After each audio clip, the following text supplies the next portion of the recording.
सुप्रसिद्ध लेखक श्री मनोज दासଙ୍କର कलम मुनरु गल्पटिए। गल्पटीर नाँ है सात जन प्रवीण रात्रि ओ प्रभात। वर्षा आसीगला। शीतल पवनर ढेउ ढेउका संचरण शीतलतर होई उठिला। तार अचानक कुतुरुकाଳିयारे सिहरी उठिले मेरी गाइज क्लबर सप्त सखा सभिए प्रवीण। सहरर अदूरे अवस्थित सुउच्च प्राकृतिक पाषाण स्तूप उपरे निर्मित क्लब घरटीर निर्जन परिवेश आषाढ़ रजनीर प्रथम प्रहरर वर्षा मृदु मृदु बिजुली और गुरुगंभीर वज्रनाद समाहार क्लब्र सभ्य मानू हठात नीरव करदेला। आराम चेयर रे छिनछत्र भावे देह खेलाई से माने अनेक समय धरी निर्बाक रहिले। भूतपूर्व इंजीनियर तपन बाबू कहले, आज आउ क्लब्र सबुदिनिया निमंत्रण प्रযোज्य नुहे ना कौन कौच सखागण। अवसर प्राप्त समर विभागीय अफिसर खान्ना बाबू जेपरी पूर्वर प्रस्तुत हो रही सेहीपरि भाव संगे संगे उठिपड़ी आलमीरारू द्वितीय थर सकाशे जोड़िए बोतल बाहर कर आणले। अध घंटाक उत्तरु से आउ जोड़िए एवं परवर्ती अध घंटे आहरी जोड़िए आणवाक जाई आलमीरार खंडी अधे काच मध्य भांगी पकाइले और टेबुल पर्यंत आसु आसु दुई थर भूपतित मध्य हेले। मेरी गाइज क्लब्र संभ्रांत सभ्यगण सेदिन एहीपरि भावरे समय अतिबाहित कर चलिले। प्राक बासंती गोधूलीर परित्यक्त शुष्क पत्र सबु जेमिति उड़ी उड़ी चलती पथ विपथर कौनसी संयम न मानी सेमिति सेमानंकर आलाप आलोचना गढ़ी चलतिले। एकदा स्व स्व परिवेशर हर्ताकर्ता एई अधुना वृद्ध बंधुगोष्ठी जानिथिले सेमानंकर विलंब सकाशे घरे केही एमिति व्यस्त हेबे नाही। तीन जण थिले मृतदार। सेमानंकर संतानगण दूर दूरांतरे चाकरी व्यापृत। जनकर स्त्री वर्ष वर्ष धरी हस्पताल रे ही रहिथिले। आउ जनकर जीवन रे घटिथिला उपन्यास सुलभ दाम्पत्य विच्छेद। षष्ठ और सप्तम सभ्य स्त्री मानंकु पुत्र अथवा नातुणी जोई पासे निवेशी अवसर ग्रहण उत्तरु एई दूरांतर सहर को आस्थिले दुईटी प्राइवेट प्रतिष्ठानर यथाक्रमे सिक्योरिटी ऑफिसर और उपदेष्टा रूपे। प्रथमे जेतेबेले आजबेस्टस छात उपरे दुम दुम वृष्टिपात होइथिला से शब्द उद्रेक करिथिला नुआ होई चाली शिखिथिबा शिशुर स्नेहातुर स्मृति। किंतु एइटी थिला घटोत्कच शिशु। अचिरे हेला प्रबल आ वर्षा प्रबल हेबा मात्रके विशेषतः रातिरे पराग मिश्रे नानादी रोमांचकर गल्प कहि चलती। बुझिले खाना साहेब, प्रेत स्थिति गोटाए अच्छी निश्चय। आपण विश्वास करिवे नहीं। मोर से प्रिय आलसेसियनटी मरीजा परे एकाधिक थर मु तार भूका शुणिछि। सेई पहाड़ तली अपंतरा पाख देई कार चलाई आसु आसु जोंठी तार शेष कृत्य करथिली सेठी। अवश्य मो स्त्री और मो भितर बुझामणा होइथिला जे जणे आग मरीगले आरक को से परलोकरू किछि इंगित देबे। स्त्री मले किंतु सबु भूलीगले। पराग मिश्र दीर्घश्वास छाड़िले। खाना बाबू कहले, आहा सेटा निर्भर करे प्रीतिर प्रगाढ़ता उपरे। आलसेसियन आपण को जेते भल पाउथिला बोधे आपणकर स्त्री तांकर काश उठिला। राय बहादुर प्रमोद कांति कहले, से कथा जहा हो, जीवित व्यक्तिर व्यक्तित्व और चरित्र अनुजाई प्रेतलोकर जो स्तर सहित तार भावगत आदान प्रदान चली पारिबो ताहा साब्यस्त होता है। ए क्षेत्र रे कथा स्पष्ट जे पराग बाबूंकर व्यक्तित्व सहित आलसेसियन मानकर प्रेतपुरी रे गोटाए स्वाभाविक जोगाजोग संपर्क। श्रीमती मिश्रंकर आहा सेथिले देवी कही वक्ता करजोड़ हेले। प्रेतलोक सह एक मद्यप दुश्चरित्र पराग मिश्रर जोगाजोग असंभव असंभव। समस्ते प्राय एक स्वर प्रतिवाद कर उठिले। नो नो प्रमोद बाबू, मद्यजनित कथाटा आपणकर मंतव्य बाद दियंतु। पराग मिश्र गभीर उत्तेजन छिड़ा हो पड़े। तांकर कंठदेश शिरा प्रशिरा धपधप हो प्राय फ्लोरोसेंट ट्यूब भली जलिबाकु लागिला। से चित्कार कले, देख प्रमोद, मु तुमको अभिशाप दे दग्ध करदेवी। मोर पुण्य प्राण तांत्रिक पितांकर रक्त एबे भी मोर धमनी रे प्रवाहित। जेकिल बाबू कहले, हे पराग मिश्रे, ରାତି ପରେ ରାତି ଏଇ କଡ଼ା ସ୍ପିରିଟ୍ର କରାମତି ତମେ ଜାଣିଛ? ସେ ରକ୍ତକୁ ଏଯାଏଁ କ'ଣ ରଖିପାରିବ? ପରାଗ ବାବୁ ଆହୁରି ଜୋରରେ ପାଟି କଲେ। ଦେଖ, ମୋତେ ବେଶୀ ଅପମାନ ଦିଅ ନା କହୁଛି। ମୁଁ ସମସ୍ତଙ୍କ ନାଁରେ ମାନହାନି କେସ୍ ଦାୟର କରିଦେବି। ଜେକିଲ ବାବୁ ପୁଣି କହିଲେ, ଛି ପରାଗ, ମୁଁ ପରା ଜଣେ ଜଜ୍ ଥିଲି। ମୁଁ କହିପାରେ ଏ କ୍ଷେତ୍ରରେ ମାନହାନିର ପ୍ରଶ୍ନ ଶିଶୁ ସୁଲଭ ଚପଳତା ବୋଲି ଗଣ୍ୟ ହେବ। ତପନ ବାବୁ ଛିଡ଼ା ହୋଇପଡ଼ି ଈଷତ୍ ହସିଲେ ଓ ହାତ ସଞ୍ଚାଳନ କରି ସମସ୍ତଙ୍କୁ ଶାନ୍ତ କରିଦେବା ନିମନ୍ତେ ନିଜର ଇଚ୍ଛା କରି ହାତ ଖୋଜିବାକୁ ଲାଗିଲେ। ଶେଷରେ ଗୋଟିଏ ହାତକୁ ଅନ୍ୟ ହାତରେ ଧରି ପକାଇଲେ। ତାହା ଶାନ୍ତି ପ୍ରତିଷ୍ଠା ଉଦ୍ଦେଶ୍ୟରେ ସଞ୍ଚାଳିତ କରୁ କରୁ କହିଲେ, ଭାଇମାନେ, ଆମେମାନେ ସଭିଏଁ ଅପ୍ରକୃତିସ୍ଥ ଅବସ୍ଥାରେ ଅଛୁ।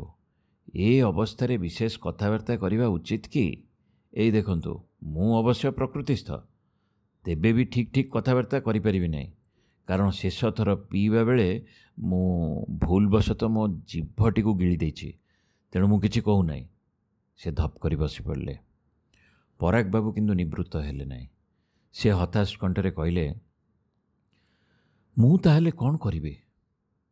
କରିବି କ'ଣ? ତାପରେ ବିବ୍ରତ ଭାବରେ ଟହଲି ଟହଲି ସେ ପୁଣି କହିଲେ, ମୁଁ ନିଶ୍ଚୟ ପ୍ରତିଶୋଧ ନେବି। ଏ ଜନ୍ମରେ ସମ୍ଭବପର ନହେଲେ ମରି ଭୂତ ହୋଇ ଆପଣମାନଙ୍କର ଅବସ୍ଥା 2 ଘଣ୍ଟା 2 କଡ଼ା କରିଦେବି। ପରାଗ ବାବୁଙ୍କର ଏ କଥା ପରେ ସମସ୍ତେ ହଠାତ୍ ଚୁପ୍ ହୋଇଗଲେ ଏବଂ ଚୁପ୍ ହୋଇଯିବା ମାତ୍ରେ ବାହାରର ସୁ ସୁ ପବନ ଓ ମୁଷଳଧାରାରେ ବର୍ଷଣର ଶବ୍ଦ ଅତ୍ୟନ୍ତ ଅପ୍ରାକୃତିକ ଭୀଷଣ ହୋଇ ସେମାନଙ୍କର କାନରେ ବାଜିବାକୁ ଲାଗିଲା। ଉତ୍ତେଜିତ ପରାଗ ବାବୁ ଆହୁରି କିଛି କହିବାକୁ ଯିବାବେଳେ ପ୍ରବଳ ବେଗରେ ତାଙ୍କର ହିକ୍କା ଉଠିଲା ଓ ସେ କବାଟ ଖୋଲି ବାରଣ୍ଡାକୁ ବାହାରି ପଡ଼ିଲେ। ବାରଣ୍ଡା ଉପରେ ବସିପଡ଼ି ସେ ନିଜର ଛାତିକୁ ଚିପି ଧରି ଗୁଡ଼ାଏ ବାନ୍ତି କରି ପକାଇଲେ। ପାଣି ଛିଟିକା ଲାଗି ସେ ଅଧା ଅଧି ଓଦା ହୋଇଗଲେ ବି ଶୀଘ୍ର ଉଠିଲେ ନାହିଁ। ଏକ ବଜ୍ରପାତ ଘଟିଲା ସେତେବେଳେ। ବିଦ୍ୟୁତ୍ ଚହଟିଗଲା ଅଧିଗନ୍ତ। ନିଃଶବ୍ଦ କ୍ଲବ୍ ଘର ଆସବାବପତ୍ର ସବୁ ଝଞ୍ଝନାୟିତ ହୋଇ ଉଠିଲେ। ବେଶ୍ ହାଲୁକା ଓ ଶୀତଳତାର ଭାବ ନେଇ ଅତଃପରେ ପୁଣି ଯେତେବେଳେ ପରାଗବାବୁ କୋଠରୀ ଭିତରକୁ ପଶି ଆସିଲେ, ସେତେବେଳେ ନିଜର ପ୍ରଶାନ୍ତି ବନ୍ଧୁମାନଙ୍କୁ ବିତରଣ କରିବା ଉଦ୍ଦେଶ୍ୟରେ ସେ ହସିଦେଲେ ଆକର୍ଣ୍ଣ ଏକ ହସ। କିନ୍ତୁ ହାୟ, ଚିତ୍କାର କରି ଉଠିଲେ ଖାନ୍ନା ସାହେବ। ଚେୟାରରୁ ଛିଟକି ପଡ଼ିଲେ। ଆଉ ସମସ୍ତେ ଉଠି ଠିଆ ହୋଇ ପଡ଼ିଲେ ଅଥବା ଠିଆ ହେବା ନିମନ୍ତେ ତତ୍ପରନାସ୍ତି ଚେଷ୍ଟା କଲେ। ଖାନ୍ନା ସାହେବ କାକୁସ୍ଥ କଣ୍ଠରେ କହିଲେ, ଆପଣ ଏତେ ଶୀଘ୍ର ଭୂତ ହୋଇ ଆସିଯିବେ ବୋଲି ଆମେ ଜାଣିନଥିଲୁ। ବାସ୍ତବିକ ଆମେ ଜାଣିନଥିଲୁ। ଥରଥର କଣ୍ଠରେ ନିଜର ଜୀବଟିକୁ ଯଥାସାଧ୍ୟ କାର୍ଯ୍ୟକ୍ରମ କରିବାର ପ୍ରୟାସ ସହକାରେ ତପନ ବାବୁ କହିଲେ। ଦୁର୍ଭାଗ୍ୟ, ଜେକିଲ ବାବୁ କହିଲେ, ରିଭଲଭରଟି ମୁଁ ଆଣିନାହିଁ। ଆଉ ଜଣେ କିଏ ଧୀର ହତାଶ କଣ୍ଠରେ କହିଲେ, ରିଭଲଭରରେ ଭୂତ ଦେହର ଭୂତାଣୁଟିଏ ବି ମରେ ନାହିଁ।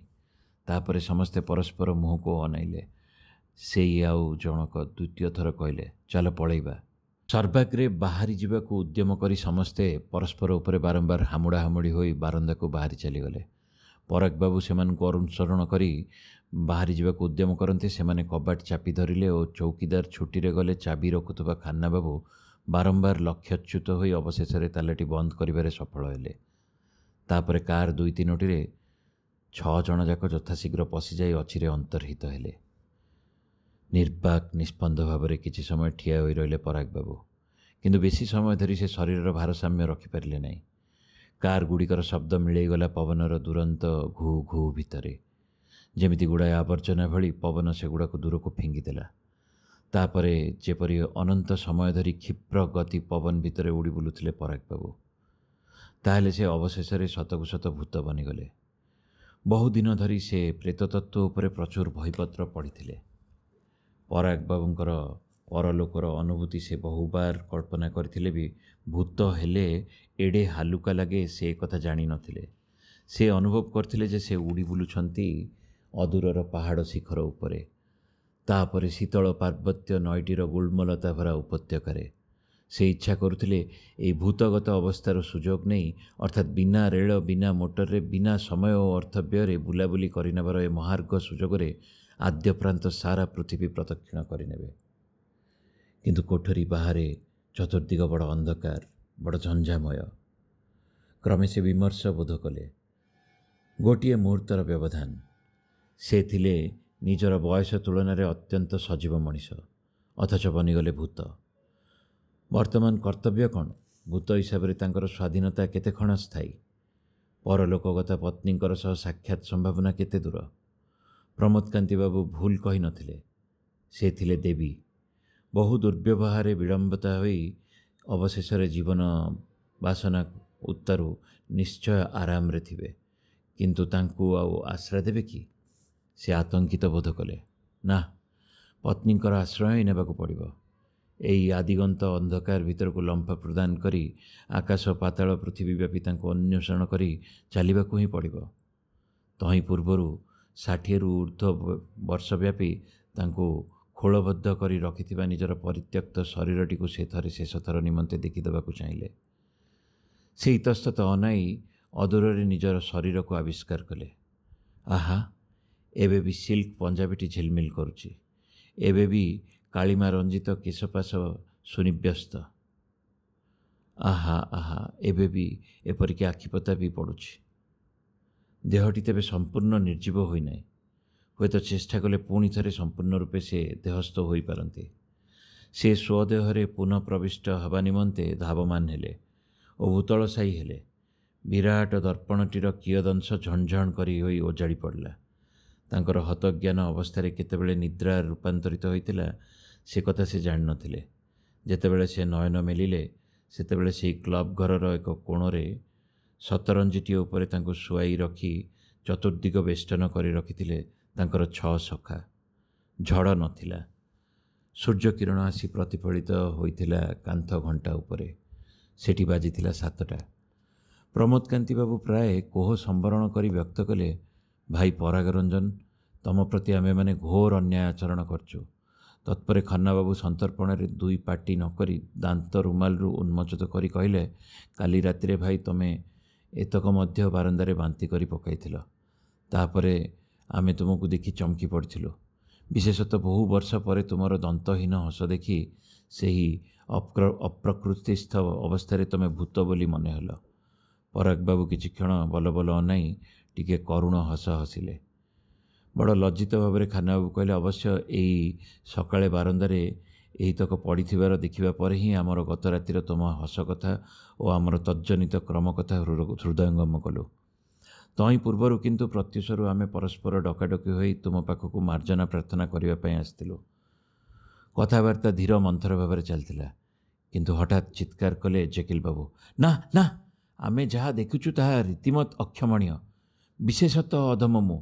ମୋ ପକେଟରେ ରିଭଲଭର ଥିଲେ ଗତକାଲିର ହୁଏତ ମୁଁ ଗୁଳି ଚଲାଇ ଦେଇଥାନ୍ତି। ଓଃ, ଅସହ୍ୟ। ବନ୍ଧୁଗଣ, ମୁଁ ଆଦେଶ ଦେଉଛି ତୁମେମାନେ ସଭିଏ ନିଜ ନିଜର ଦାନ୍ତପାଟିଗୁଡ଼ିକ ବାହାର କରିଦେଇ ଏଇ ଟେବୁଲ ଉପରେ ସମର୍ପଣ କର। ଶୀଘ୍ର, ଅତି ଶୀଘ୍ର। ଖଟ୍ ଖଟ୍ ଶବ୍ଦ କରି 6 ସଖାଯାକ ନିଜର କୃତ୍ରିମ ଦାନ୍ତପାଟିମାନ ବାହାର କରିଦେଇ ହଳ ହଳ ସଜ୍ଜିତ କରି ଟେବୁଲ ଉପରେ ରଖିଲେ। ଜେକିଲ ବାବୁ ତାଙ୍କର ପକେଟରୁ ରିଭଲଭର ବାହାର କରି ଅବିଚଳ ଲକ୍ଷ୍ୟରେ ଏକ ପରେ ଏକ ହଳ ଦାନ୍ତପାଟି ଉଡ଼ାଇ ଦେଇଗଲେ। ବାସ୍, 6 ରାଉଣ୍ଡ ଗୁଳି ଶେଷ। ଆମେ 6 ଜଣ ଯାକ ସମସ୍ତେ ବର୍ତ୍ତମାନ ଭୂତ, ଅନ୍ତତଃ ଆଂଶିକ ଭୂତ। ପରାଗବାବୁ, ଏହି ପ୍ରକାର ଅର୍ଥରେ ଟୁଥ୍ ଫର୍ ଟୁଥ୍ କାମ ମୁଁ କରିଛି। ପରାଗବାବୁ ନିଜର ଦାନ୍ତପାଟି ହଳକ ଲଗାଇ ହସିଲେ। ତାଙ୍କର ସାମ୍ନାରେ ଆକର୍ଣ୍ଣ ହସ ହସିଲେ 6 ଜଣ ବନ୍ଧୁ। ଗତ ରାତିରେ ସେ ଯେପରି ହସିଥିଲେ। ଲେଖକଙ୍କର ବକ୍ତବ୍ୟ। ଏ ଘଟଣାଟି ମୁଁ ବହୁତ ଦିନରୁ ଜାଣିଥିଲି, କିନ୍ତୁ ଏଇଟିକୁ ନେଇ ଲେଖିବି ଏକଥା ଭାବିନଥିଲି।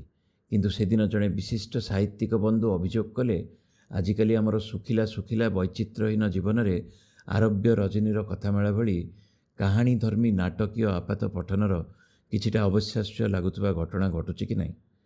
ଅଗତ୍ୟା ଲେଖିଲି। ସମାପ୍ତ।